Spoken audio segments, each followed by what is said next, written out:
See, Mike Skinner has now dropped back to the 10th spot, and I never see Dale Jarrett going by Elliott to take over the 11th spot. Jerry, Skinner has lost some positions here recently. What's going on with him? Bob, everyone made changes this morning anticipating a green racetrack, meaning the car would be very, very tight. But apparently Mike's car is just significantly tight now. The car is pushing up across the racetrack. The Winston Cup points leader started 4th and is now trying to hang on to the 10th spot. When he goes in the corner and turns the steering wheel, he almost has to cross his hands over to get the car to stay. And he's riding right up near the wall, so you don't need to slip much or you'll be right in the concrete. Skinner off to a great start in 1999, has the points lead, but he has been 26th or worse in all 5 starts here at Darlington and has never finished in the lead lap here. And I tell you what, he has something very, very valuable to protect. The NASCAR Winston Cup points lead. And that's one reason, as this car is difficult to drive right now, that he is being as careful as he can be. He's just about to drop out of the top 10. Dale Jarrett is challenging him for that position. Right now, Skinner is holding off the challenge.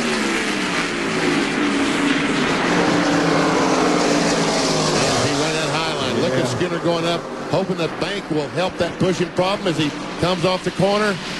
Now Jarrett has a run, but Skinner holds on to the spot. See Michael Walker back there.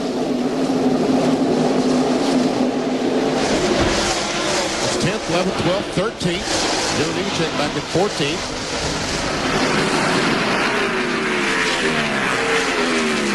While this is going on, Jeremy Mayfield has moved up to 3rd. Johnny Benson has dropped back to 5th.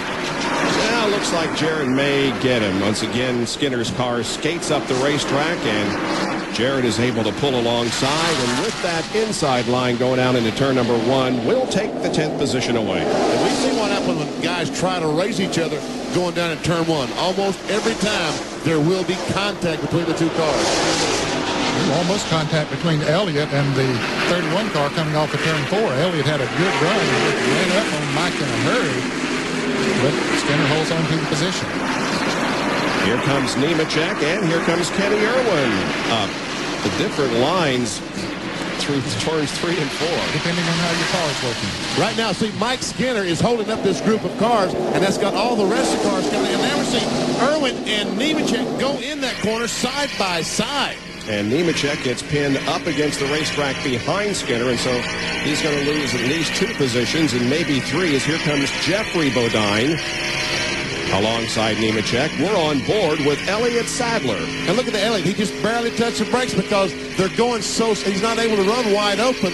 And Chad Little goes by, and that John Deere car takes a spot away. Those tires are getting worn now. Those cars are beginning to slip around on the racetrack. Burton also takes a spot away from Elliott Sadler. And here comes Robert Presley. So the Wood Brothers car is not functioning properly. Here comes the world. It seems like Elliott Sadler's mind. He looks up and there's just an endless string of race cars that will keep going by him. There's Kenny Wallace on the inside, the Square D car. Here comes Ernie Irvin and also Terry Labonte. And Rusty Wallace will be the next car. And Johnny Benson continues to drop back. He was running 3rd at one time, but now he is dropped back to, I believe, 8th position. The 4 car, Bobby Hamilton started back in 17th position, so he is moving forward. 7th and 8th right here, Hamilton and Benson.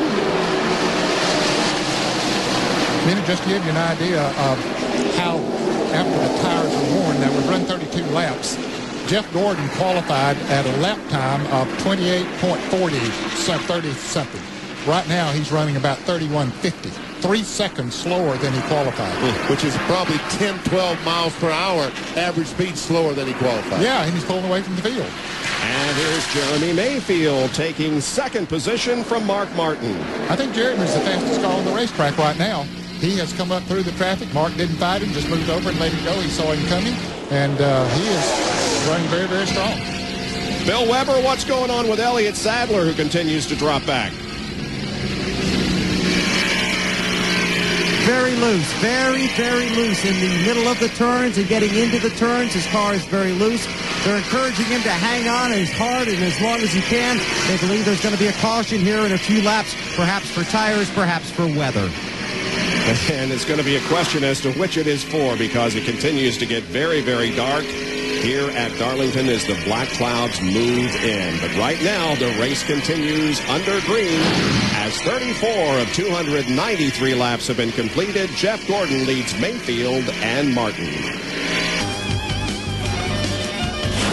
Back at Darlington, South Carolina, as the NASCAR Winston Cup Series rolls on in 1999. It's the TranSouth Financial 400, and the Pennzoil Copter Cam is overhead in the very dark skies, and the wind is also beginning to pick up. We understand that rain is very, very close, but maybe it will stay away. We certainly hope so. Mark Martin is now in third position, and look at the new leader. It is Jeremy Mayfield, who caught quickly Jeff Gordon.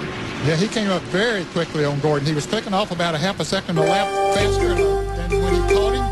Jeff Gordon just didn't fight him. He saw him coming in the mirror, and he said, I can't hold him off. And watch, he just pulls away. And that got all everybody in the grandstand on their feet when Jeremy Mayfield went by the Jeff Gordon.